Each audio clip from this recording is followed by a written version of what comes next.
SIR একটা dangerous অবস্থা এবং 10 দিন 4 তারিখ পরে অন্ধকার হয়ে যাবে বাংলাটা করতে অনুভব করতে হবে। মানুষকে তাড়া করবে। পলিটিক্যাল নেতা যারা ঠকিয়েছে, মিথ্যা কথা বলেছে, তাদের লাঠি পেটা করবে। তার কারণ হলো তারা মিথ্যা করে বলেছে আইন সম্পর্কে। তারা আজকে ধরুন আজকে এইখানে এই বদর না করে 50টা গ্রাম, 20টা গ্রাম, 5000 গ্রামে চলে যেতে বলতো যে আর 10 দিনের মধ্যে আমাদের ভ্যানিশ করে দেবে। কিন্তু আমরা ভারতবর্ষের প্রকৃত ভূমিপুত্র, অখণ্ড ভারতের ভূমি সন্তানরা, খণ্ডিত ভারতের নাগরিক।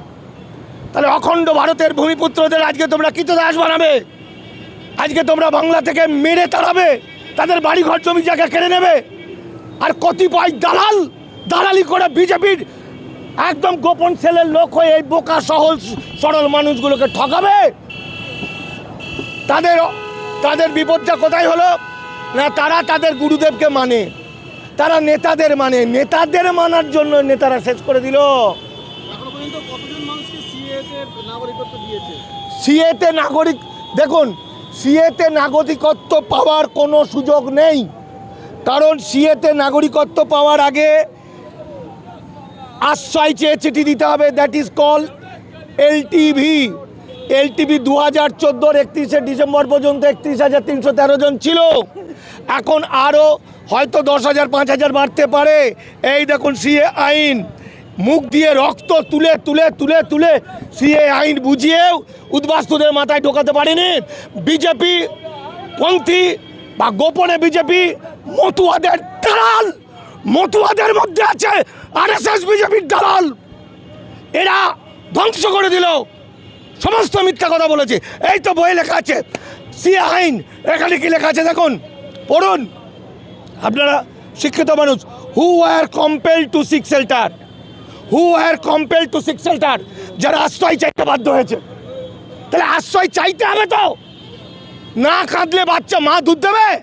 তাহলে পৃথিবীতে এমন কিছু আছে চাইলাম না দিয়ে দিল? তাহলে এইটা চাইতে হয়, এটা চাওয়ার ফর্ম, সিএ নয়, আবার ভুল, এলটিভি। সিএ মানে তো যখন আশ্রয় দেবে, 5 বছর হয়ে গেল আশ্রয় পাওয়ার পর এলটিভি। নাগরিক তো অনেক পরের, আগে আশ্রয় নিয়ে খেপা। এই হলো আশ্রয় চাওয়ার ফর্ম। এটা কেউ আবেদন করলো না। আমি অসীম সরকারকে পাঠালাম, সুবোধ বিশ্বাসকে পাঠালাম, আর এই দাদাগুলোকে সব পাঠালাম। দেখেছেন আজকে আমাকে কিন্তু আসতে বলেনি, কেন? আমি সত্যিটা বলে দেবো। দালালি, সব দালাল, বিভিন্ন পার্টির দালাল করে বোকা শোকা মানুষগুলোকে চিরকালের জন্য বেনাগরিক করে দিল। অন্ধকার ঘুটঘুটে নেমে আসবে 4 তারিখের পরে বাংলায়, বাড়ি ঘর জমি জায়গা কিছুই থাকবে না। অথচ এই মতুয়াদের উদ্বাস্তুদের যা ক্ষমতা ছিল, একবার টোকা দিত 5 লাখ লোক নেমে পড়তো, এমনভাবে বিভ্রান্ত করে দিল। আর এরা শুনবে কে দালাল, কে চিটিংবাজ, কে মিথ্যাবাদী, কে মূর্খ, তার কথা।